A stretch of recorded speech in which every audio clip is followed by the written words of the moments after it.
Good afternoon, everyone. Welcome to Civils 360 IAS Academy and welcome to today's Hindu newspaper analysis.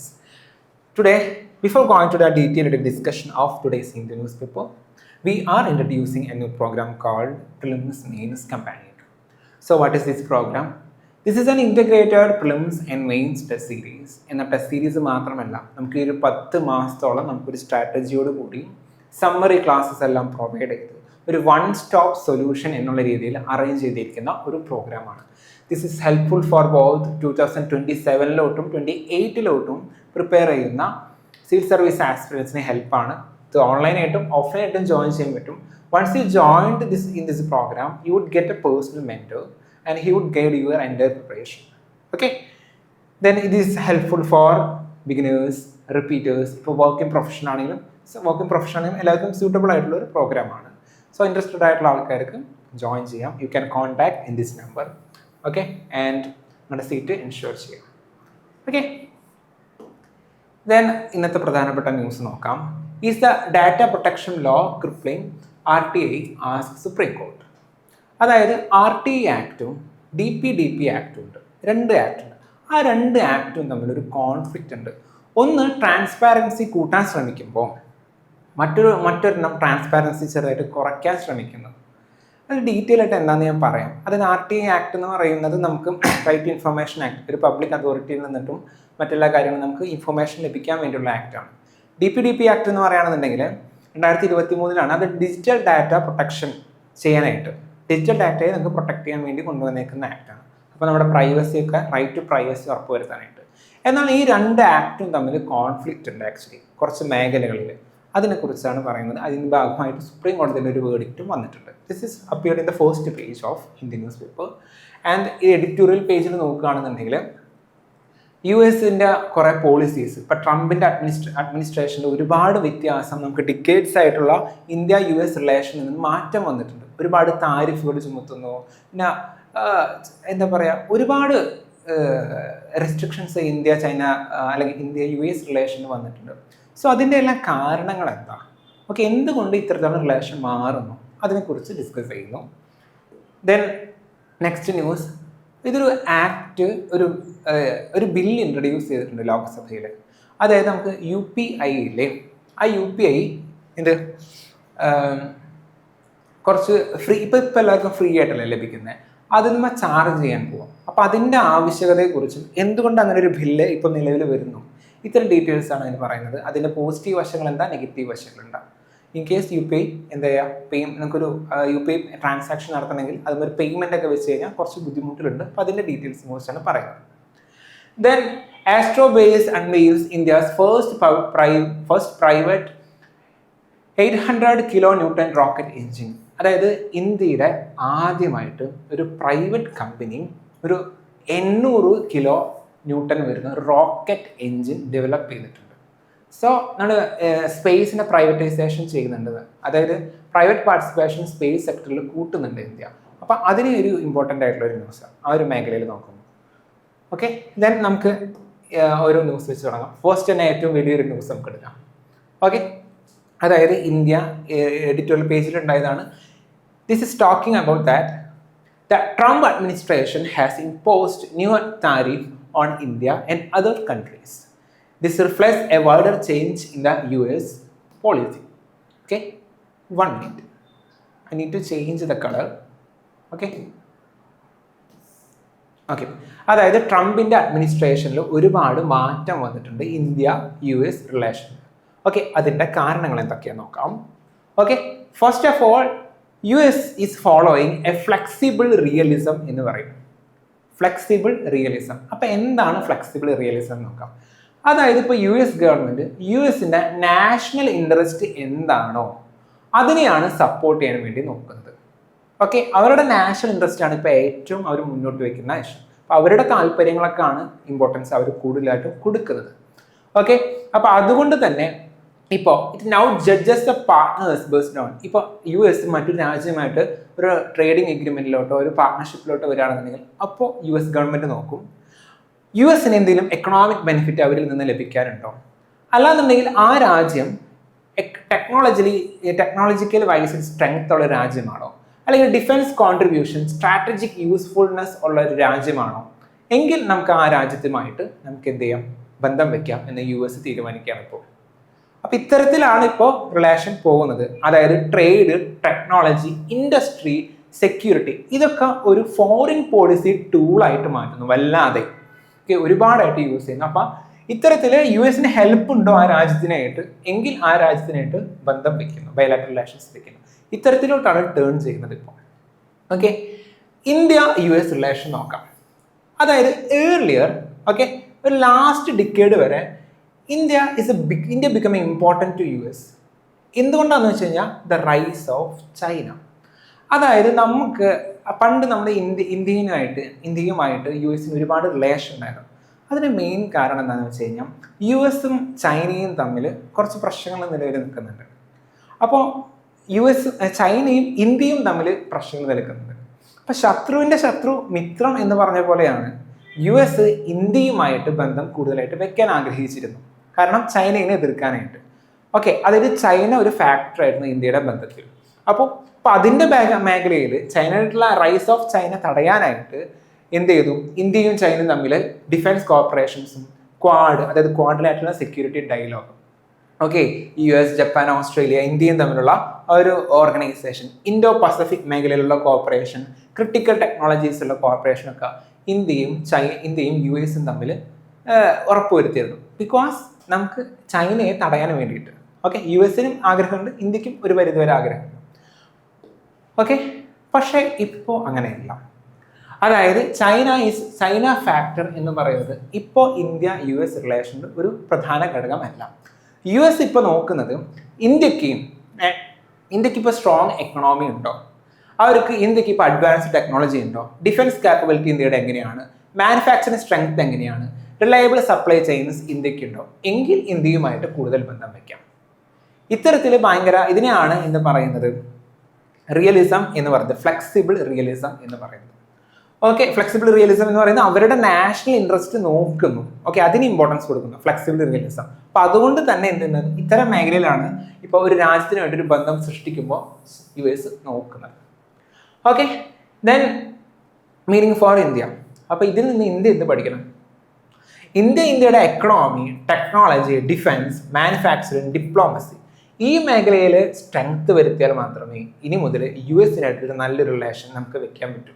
അല്ലാതെ China ഇപ്പോൾ ഒരു factor അല്ല. A stronger India will be A major more valuable partner for the US. Then strategic autonomy മാത്രമല്ല, India ഇപ്പോൾ US ഒരുപാട് depend ചെയ്യാനുള്ള സാഹചര്യം വരുത്തരുത്. ഇന്ത്യയുടെ നാഷണൽ ഇൻട്രസ്റ്റ് എന്താണോ അതിനാണ് ഇന്ത്യ കൂടുതലും ഫോക്കസ് ചെയ്യുന്നത്. ഇപ്പൊ US നമുക്ക് നല്ല റിലേഷൻ വേണം എന്നും പറഞ്ഞിട്ട് US താല്പര്യങ്ങൾ എന്താണോ അതിനനുസരിച്ച് ഇന്ത്യ മുന്നോട്ട് പോകരുത്. ഇന്ത്യക്ക് ഇന്ത്യയുടെ ആയിട്ടുള്ള ഒരു സ്ട്രാറ്റജിക് ഓട്ടോണോമി വേണം. US ചൈനയും തമ്മിലുള്ള റിലേഷൻ എങ്ങനെയാണോ അതിനനുസരിച്ച് ആകരുത് ഇന്ത്യയും ചൈനയും തമ്മിലുള്ള relation. And we also need multi alignment. മറ്റേ US നിന്ന് മാത്രമല്ല മറ്റു രാജ്യങ്ങളുമായിട്ട് നമ്മുടെ റിലേഷൻഷിപ്പ് ഡൈവേഴ്സിഫൈ ചെയ്യുക. ലൈക്ക് യൂറോപ്യൻ യൂണിയൻ, ജപ്പാൻ, ഇപ്പൊ ചൈനയുമായിട്ടും ആവശ്യമുള്ള കാര്യങ്ങളെല്ലാം നമുക്ക് എന്ത് വേണം, നല്ല രീതിയിൽ ബന്ധം വേണം. ഇപ്പൊ ചൈനയുമായിട്ട് അത്യാവശ്യം നല്ല രീതിയിൽ റിലേഷൻ കൂടുന്നുണ്ട് ഇന്ത്യയുടെ. ലൈക്ക് ഈ ഷിപ്കില പാസ് ഒക്കെ തുറന്നിട്ടുണ്ടായിരുന്നു ഈ അടുത്ത്. അതുവഴി നമ്മുടെ ഏർലിയർ സിൽക്ക് റൂട്ടൊക്കെ എന്ത് ചെയ്യുന്നു, റീഎസ്റ്റാബ്ലിഷ് ചെയ്യുന്നു. ഇന്ത്യയും ടിബറ്റും തമ്മിലുള്ള കണക്ഷൻ കൂട്ടുന്നുണ്ട്, ട്രേഡ് കൂട്ടുന്നുണ്ട്. സോ ഇന്ത്യയും ചൈനയും തമ്മിലുള്ള റിലേഷനും ഇംപ്രൂവ് ചെയ്യാൻ വേണ്ടി ഇന്ത്യ ശ്രമിക്കണം. അല്ലാതെ US മാത്രം ഡിപ്പെൻഡ് ചെയ്ത് അല്ലെങ്കിൽ US താല്പര്യങ്ങൾക്കനുസരിച്ച് ഇന്ത്യ മുന്നോട്ട് പോകരുത്. This is the news and the next news. The government is considering allowing charges on some UPI transaction. No final decision has been announced yet. അതായത് UPI ട്രാൻസാക്ഷൻസ് നടത്തുമ്പോൾ നമ്മൾ Google പേ വഴിയും ഇപ്പോൾ ഒരു ഫോൺ പേ വഴിയും ഒക്കെ നമ്മൾ ട്രാൻസാക്ഷൻസ് നടത്തുമ്പോൾ അതിന് ഒരു ചാർജ് പിടിക്കാം. മീൻസ് ആ UPI ട്രാൻസാക്ഷൻ ഒരു ചെറിയൊരു പൈസ പിടിക്കാം എന്നുള്ളൊരു നയം മുന്നോട്ട് വരാൻ സാധ്യതയുണ്ട്. പക്ഷേ അതിതുവരെ ഫൈനലൈസ് ചെയ്തിട്ടില്ല. എന്താ നോക്കാം ഇപ്പോൾ. അതായത് ഇപ്പം നമുക്ക് payment and settlement system act ഉണ്ട്. ആ ഒരു ആക്ടിനെ അമെൻഡ് ചെയ്യുന്നുണ്ട് through the taxation and other laws അമെൻമെന്റ് ബിൽ 2026. ഒരു ബില്ല് കൊണ്ടുവരുന്നിട്ടുള്ളൂ, അത് നിലവിലായിട്ടില്ല. അപ്പൊ നിലവിൽ നമുക്കൊരു പേയ്മെന്റ് സെറ്റിൽമെന്റ് സിസ്റ്റം ആക്ട് ഉണ്ട്, payment and settlement system act ഉണ്ട്. ആ ആക്ടിനെ അമെൻഡ് ചെയ്യാൻ പോവുകയാണ്, ഒരു ബില്ല് കൊണ്ടുവരുന്നുണ്ട് അതിന് വേണ്ടി. അതിന്റെ പേരാണ് taxation and other laws amendment bill. Okay, earlier എങ്ങനെയായിരുന്നു, എങ്ങനെയായിരുന്നു നമുക്ക് U P I transaction free from charges, നമുക്ക് ഒരു പൈസയും കൊടുക്കണ്ട. പിന്നെ അതുപോലെ റുപേ ഡെബിറ്റ് കാർഡൊക്കെ ഇത്തരത്തിലുള്ള എക്സെപ്ഷൻസ് അനുഭവിച്ചിരുന്നു. എന്നാൽ ഇനി മുതൽ എന്തൊക്കെ ചേഞ്ചസ് വരുത്താം എന്ന് നോക്കാം. ഓക്കെ, ഫസ്റ്റ് തിങ്, അതായത് according to government source finalise ചെയ്തിട്ടില്ല ഇങ്ങനൊരു ചാർജ് വരുമെന്ന്. പക്ഷെങ്കിലും നമുക്ക് ഗവൺമെന്റ് സോഴ്സിൽ നിന്ന് ലഭിക്കുന്ന വിവരം എങ്ങനെയാണെന്ന് വെച്ച് കഴിഞ്ഞാൽ 2000 രൂപയ്ക്ക് മുകളിലുള്ള ട്രാൻസാക്ഷൻസ് ഒരു ചാർജ് പിടിക്കാൻ സാധ്യതയുണ്ട്.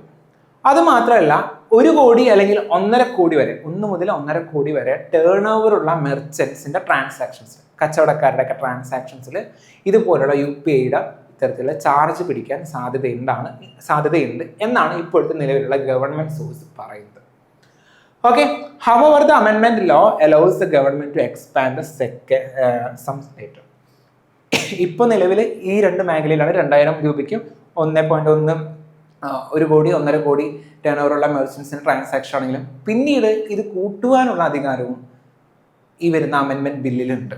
സോ ഇത് മാത്രമല്ല, ഭാവിയിൽ മറ്റു പല ട്രാൻസാക്ഷൻസിനും യു പി ഐ ചാർജ് പിടിക്കാൻ സാധ്യതയുണ്ട്. യു പി ഐ ട്രാൻസാക്ഷന് ഗവൺമെന്റ് ചാർജ് പിടിക്കാൻ സാധ്യതയുണ്ട്. ഓക്കെ, നമുക്ക് why are the charges being considered, എന്തുകൊണ്ട് ഇപ്പൊ നിലവിൽ ഇത്തരത്തിൽ ചാർജസ് കാണാം? ഇത്രയും നാൾ ഫ്രീ ആയിരുന്നില്ലേ? ഓക്കെ, 2020 യു പി ഐ വന്നിട്ട് ഇപ്പൊ 2026 വരെ ഫ്രീ ആയിരുന്നു. എന്തുകൊണ്ട് ഇപ്പൊ ചാർജസിനെ കുറിച്ച് അന്വേഷിക്കണം? ഒന്നാമത്തെ case, the first and main reason, ഈ യു പി ഐ ട്രാൻസാക്ഷൻസ് നടപ്പിലാക്കാനും അല്ലെങ്കിൽ യു പി ഐ ഇൻഫ്രാസ്ട്രക്ചേഴ്സ് കൊണ്ടുവരാനും അല്ലെങ്കിൽ യു പി ഐയുടെ കാര്യങ്ങൾ നടപ്പിലാക്കാനായിട്ട് ബാങ്കുകൾക്കും പല പേയ്മെന്റ് കമ്പനീസിനും ഒരുപാട് ചെലവ് വരുന്നുണ്ട്. ഓക്കെ, ഒരുപാട് ചെലവ് ബാങ്കിനും വരുന്നുണ്ട്, പേയ്മെന്റ് കമ്പനീസിനും വരുന്നുണ്ട്. കാരണം അവർക്ക് ഈ U P I infrastructure run ചെയ്യണം, അതുപോലെ തന്നെ ഇതിന്റെ പ്രോസസ്സിംഗ്, ട്രാൻസാക്ഷൻസ് പ്രോസസ്സ് ചെയ്യണം. യു പി ഐ ഇൻഫ്രാസ്ട്രക്ചറിന് സൈബർ സെക്യൂരിറ്റി നമുക്ക് ഉറപ്പുവരുത്തണം, അല്ലെങ്കിൽ ഈ ഒരു മേഖലയിൽ ഇന്നോവേഷൻസും ടെക്നോളജിയും നമുക്ക് കൊണ്ടുവരണം. So you P I transactions free ആണെന്നുണ്ടെങ്കിലും ബാങ്ക് പേയ്മെന്റ് കോർപ്പറേഷൻ മുതലായിട്ട് ആൾക്കാർക്ക് ഇത്തിരി ചെലവ് വരുന്നുണ്ട്. ആ ചെലവ് മീറ്റ് ചെയ്യണം, അതിന് വേണ്ടിയിട്ടാണ് ചാർജസ് അപ്ലൈ ചെയ്യാൻ പോകുന്നത്. ഓൾറെഡി ഇത്തരത്തിൽ നിലവിൽ വരുന്ന അല്ലെങ്കിൽ അവരുടെ കയ്യിൽ നിന്ന് പോകുന്ന ഇത്തരം പൈസകൾ സബ്സിഡി വഴി ഗവൺമെന്റ് കൊടുക്കാറുണ്ട്. ഓൾറെഡി ഇപ്പോൾ ഇതുവരെ 2021 മുതൽ നമ്മൾ ഒരുപാട് സബ്സിഡീസ് ബാങ്കിനും പേയ്മെന്റിനും ഗവൺമെന്റ് കൊടുത്തിട്ടുണ്ട്. കാരണം ഇത്തരം ഇഷ്യൂസ് വരാതിരിക്കാനായിട്ട്, അല്ലെങ്കിൽ അവർക്ക് ഉണ്ടാകുന്ന നഷ്ടം കോമ്പൻസേറ്റ് ചെയ്യാനായിട്ട് ഒരുപാട്. ഇപ്പോൾ 2026-27 ബഡ്ജറ്റിലടക്കം 200ഓളം കോടിയാണ് ഇതുപോലെ സബ്സിഡി ആയിട്ട് കൊടുക്കാം എന്ന് പറയുന്നത്.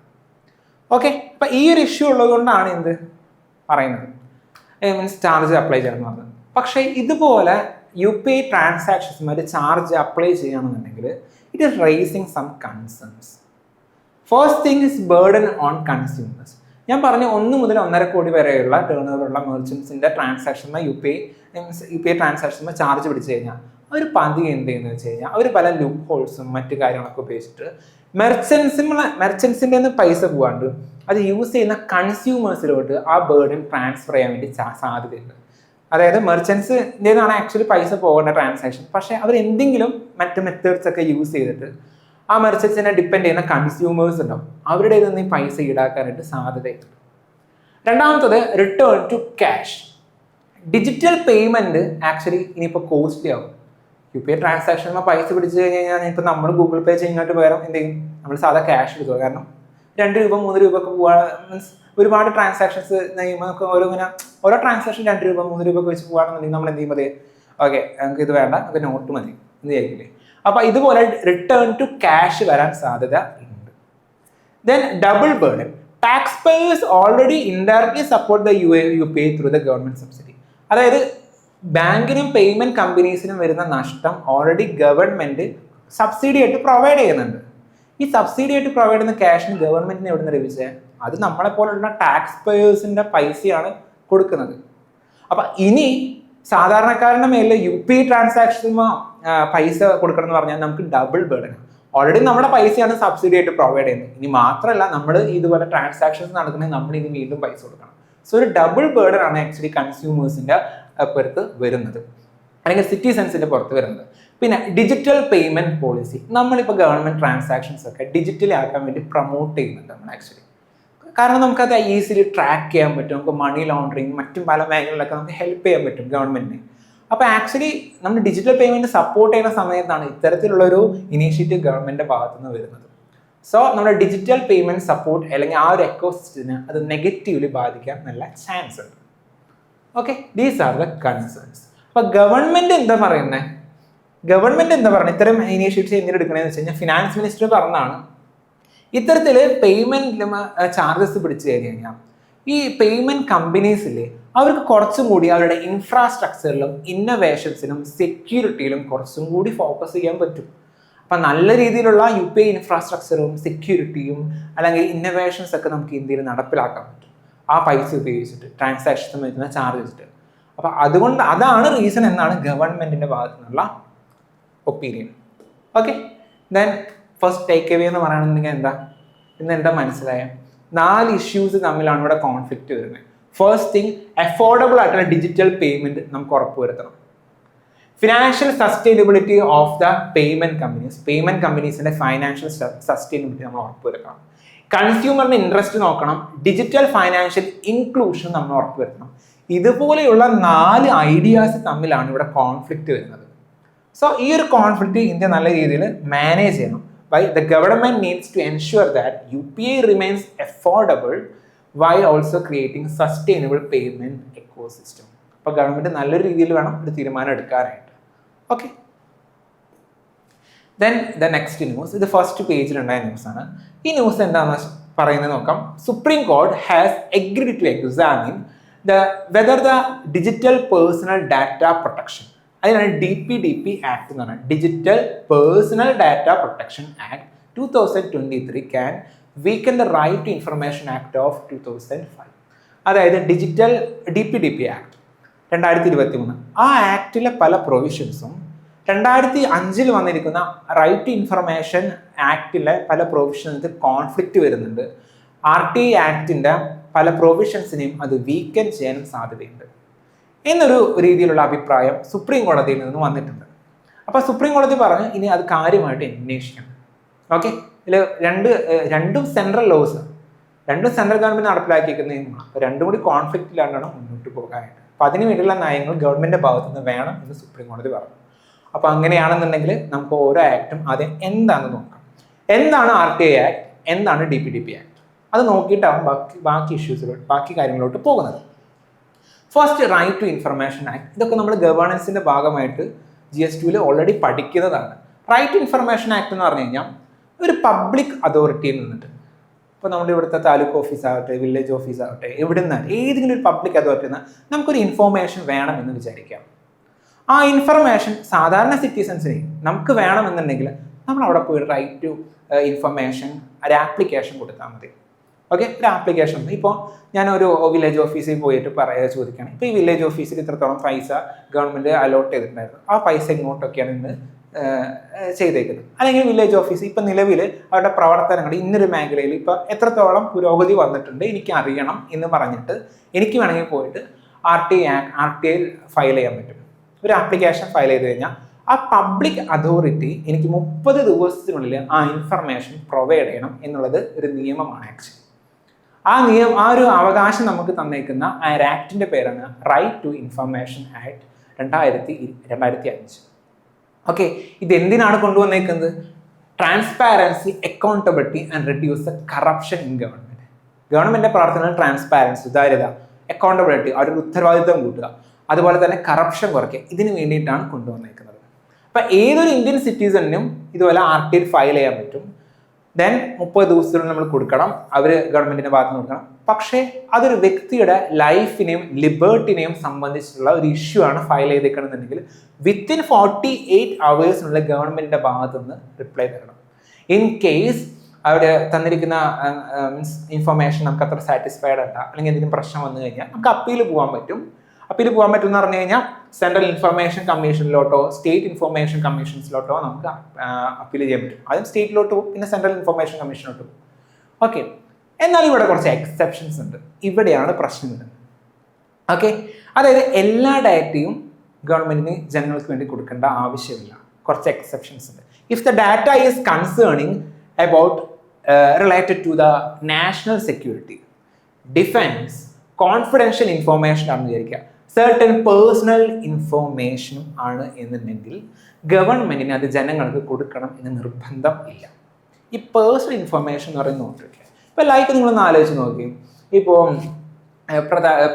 ഇപ്പോൾ ലൈക്ക് പേഴ്സണൽ ഇൻഫർമേഷൻ കാര്യമാണെങ്കിൽ നമ്മുടെ പ്രധാനമന്ത്രി എന്തുകൊണ്ട് കല്യാണം കഴിക്കുന്നില്ല? നമ്മുടെ പ്രധാനമന്ത്രിയാണല്ലോ, ഗവൺമെന്റിന്റെ ഭാഗമല്ലേ, ഇത് പേഴ്സണൽ ഇൻഫോർമേഷൻ അല്ലേ, അത് ചോദിക്കേണ്ട ആവശ്യമില്ലല്ലോ ആക്ച്വലി. ഓക്കെ, അല്ലാന്നുണ്ടെങ്കിൽ ഇപ്പോൾ നാഷണൽ സെക്യൂരിറ്റി ഇഷ്യൂസ് പറയാമെന്ന് വിചാരിക്കാം. Like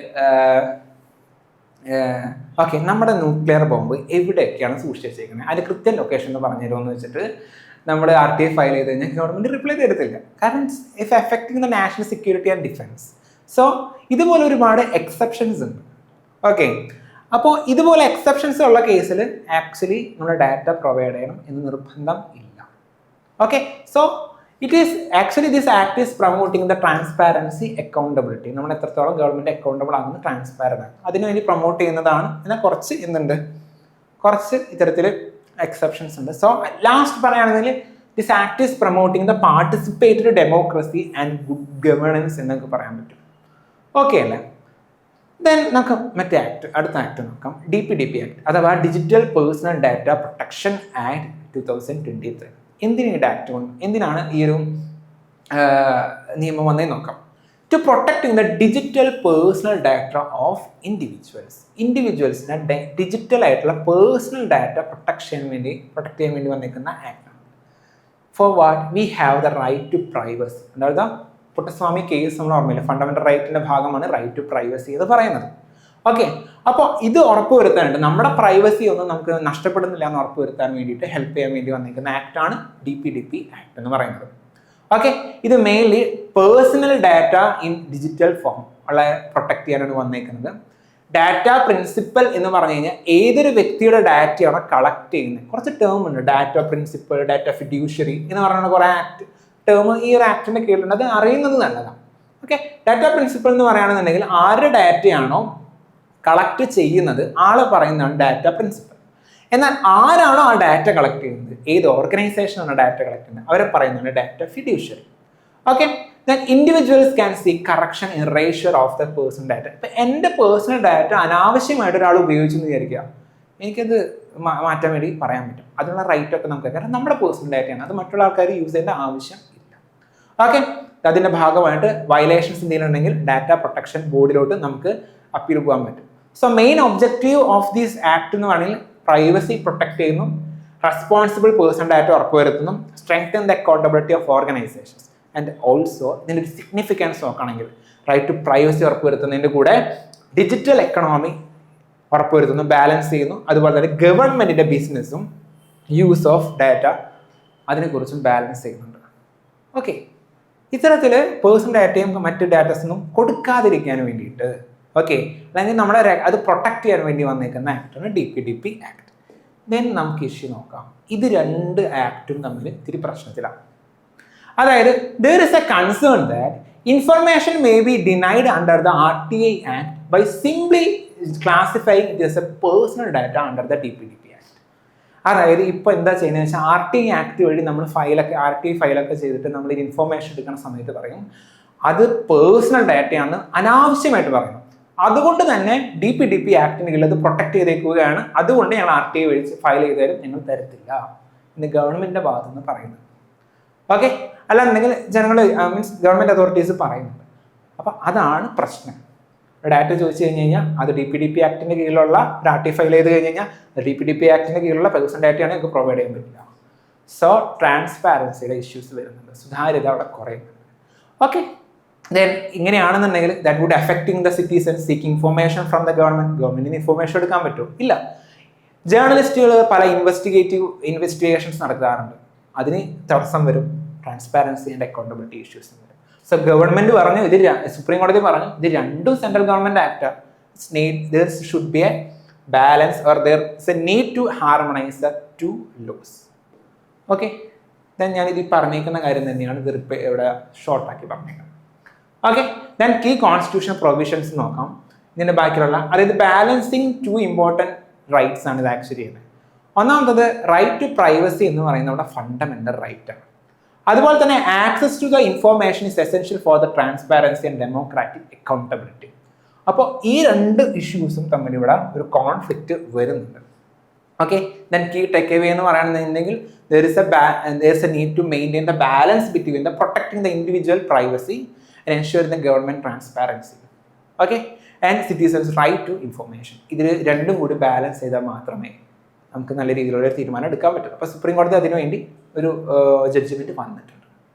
okay, then the last news. Why news? Bengaluru based Astrobase Space Technologies has unveiled Everest, India's first privately built 800 kilonewton full flow staged combustion LOX, that means liquefied oxygen methane rocket engine. കേട്ടപ്പോൾ തന്നെ എന്തുപോലെ തോന്നിയിട്ടുണ്ടാവും അല്ലേ? പേടിക്കണ്ട. അതായത് ഒരു rocket എഞ്ചിനാണത്. Okay, ഒരു technology ഉപയോഗിച്ചിട്ട്, ഒരു പ്രത്യേക ടെക്നോളജി ഉപയോഗിച്ചിട്ട് ഒരു റോക്കറ്റ് എഞ്ചിൻ ഒരു പ്രൈവറ്റ് കമ്പനി കൊണ്ടുവന്നിട്ടുണ്ട്. ആ കൊണ്ടുവന്നേക്കുന്ന കമ്പനിയുടെ പേരാണ് ആസ്ട്രോസ്പേസ് എന്ന് പറയുന്നത്, ഡെവലപ്പ് ചെയ്തേക്കുന്നത്. അപ്പോൾ അവർ കൊണ്ടുവന്നേക്കുന്ന ആ എഞ്ചിൻ്റെ പേരുമാണ് എവറസ്റ്റ് എന്ന് പറയുന്നത്. അപ്പോൾ ഒരു പ്രത്യേക ടെക്നോളജി യൂസ് ചെയ്തിട്ട് ആസ്ട്രോബേസ് എന്ന് പറഞ്ഞ കമ്പനി എവറസ്റ്റ് എന്ന് പറഞ്ഞു കഴിഞ്ഞാൽ ഒരു റോക്കറ്റ് എഞ്ചിൻ നിലവിൽ വന്നിട്ടുണ്ട്. അത് ഇന്ത്യയിലെ ആദ്യത്തെ പ്രൈവറ്റ്ലി ഡെവലപ്പ് ചെയ്തേക്കുന്ന 800 കിലോ ന്യൂട്ടനുള്ള അല്ലെങ്കിൽ അത്രയും ത്രസ്റ്റ് തരുന്ന ഒരു റോക്കറ്റ് എഞ്ചിനാണ്. ഇതാണ് ന്യൂസ്. അങ്ങനെയാണെങ്കിൽ നമുക്ക് ഇതിൻ്റെ ബാക്കി ഡീറ്റെയിൽസ് നോക്കാം. ഓക്കെ, എന്താണ് ഈ എവറസ്റ്റിൻ്റെ പ്രധാനപ്പെട്ട ഫീച്ചേഴ്സ്? ആ ഒരു എഞ്ചിൻ്റെ, റോക്കറ്റ് എഞ്ചിൻ്റെ പ്രധാന ഫീച്ചേഴ്സ് നോക്കുകയാണെങ്കിൽ അതിൻ്റെ ത്രസ്റ്റ്, നമ്മൾ എത്ര ഫോഴ്സ് കൊടുത്തിട്ടാണ് മേലോട്ടൊക്കെ പോകണമെന്ന് നമ്മൾ പറയാറില്ലേ. അപ്പോൾ അത് ഏകദേശം 800 കിലോ ന്യൂട്ടനാണ്. ഇതിനകത്ത് ഈ ഒരു എഞ്ചിൻ, ഈ റോക്കറ്റ് എഞ്ചിൻ യൂസ് ചെയ്യുന്നത് മീഥെയ്ൻ ആണ് അതിൻ്റെ ഫ്യൂവൽ. മാത്രമല്ല അതിൻ്റെ ഓക്സിഡൈസർ പറയുന്നത്, ഓക്സിഡൈസർ ഈസ് ലിക്വിഫൈഡ് ഓക്സിജൻ. അതാണ് LOX എന്ന പേര് വരാൻ സാധിക്കുന്നത്. പിന്നെ ഈ റോക്കറ്റ് നിർമ്മിക്കാൻ വേണ്ടി ഉപയോഗിച്ചിരുന്ന ടെക്നോളജിയുടെ പേരാണ് FFSC അഥവാ ഫുൾ ഫ്ലോ സ്റ്റേജ്ഡ് കമ്പഷൻ. ആ ടെക്നോളജി എന്താണെന്ന് നമുക്ക് പറയാം. ഈ ടെക്നോളജി യൂസ് ചെയ്തിട്ടാണ് വന്നേക്കുന്നത്. ഓക്കെ, അങ്ങനെയാണെന്ന് നിങ്ങൾക്ക് ഈ ടെക്നോളജി എന്താണെന്ന് നോക്കാം. FFSC അഥവാ എന്ത്, ഫുൾ ഫ്ലോ സ്റ്റേജ്ഡ് കമ്പഷൻ. ഇതെന്താണെന്ന് വെച്ച് കഴിഞ്ഞാൽ ചെറുതായിട്ട് ഇത് വലിയ ടെക്നോളജി അല്ല. അതായത് കമ്പഷൻ ചേംബർ ഉണ്ടാവില്ല. ഈ കമ്പഷൻ ചേംബർ എന്ന് പറഞ്ഞു കഴിഞ്ഞാൽ ഈ തീയൊക്കെ പിടിക്കുന്ന സാധനം റോക്കറ്റ് ഉണ്ടാവും. ആ കമ്പഷൻ ചേംബറിലോട്ട് വരുങ്ങാട്ട് മുന്നേ ഈ ഫ്യൂവലും അതുപോലെ തന്നെ ഈ ലിക്വിഫൈഡ് ഓക്സിജൻ, അതായത് എന്ത്, ഓക്സിഡൈസറും, ഫ്യൂവലും ഓക്സിഡൈസറും ഈ കമ്പഷൻ എഞ്ചിനിലോട്ട് അല്ലെങ്കിൽ കമ്പഷൻ ചേംബറിലോട്ട് എത്തുങ്ങാട്ട് മുന്നേ ഗ്യാസ് ആയിട്ട് ട്രാൻസ്ഫോം ചെയ്തിട്ടുണ്ടെങ്കിൽ ആ ടെക്നോളജിനെ പറയുന്നതാണ് എന്ത്, full flow staged combustion. Both the fuel and the oxidizer are fully converted into the gas before entering to the main combustion chamber. Combustion chamber എത്തുങ്ങാട്ട് മുന്നേ എന്ത് ചെയ്തു, ഗ്യാസ് ആയിട്ട് ഫ്യൂവലിനെയും ഓക്സിഡൈസറിനെയും മാറ്റി. ഇതാണ് ടെക്നോളജി. ഇങ്ങനെ യൂസ് ചെയ്യുകയാണെന്നുണ്ടെങ്കിൽ അതിൻ്റെ എഫിഷ്യൻസി കൂടാൻ സാധ്യതയുണ്ട്, എഞ്ചിൻ്റെ പെർഫോമൻസും കൂടാൻ സാധ്യതയുണ്ട്, പിന്നെ റീയൂസബിലിറ്റിക്കും സാധ്യത, അത് പിന്നീട് ഉപയോഗിക്കാനുള്ള സാധ്യതയും ഉണ്ട്. ഓക്കെ, അപ്പോൾ അതുകൊണ്ട് തന്നെ this is very very significant for India. First thing, ഇത് ഇൻഡിജിനിയസ് സ്പേസ് ലോഞ്ച് കപ്പാസിറ്റിയാണ് കാണിക്കുന്നത്. നമ്മുടേതായിട്ടുള്ള ഡെവലപ്പ് ചെയ്തേക്കുന്നതാണ് ഇന്ത്യ.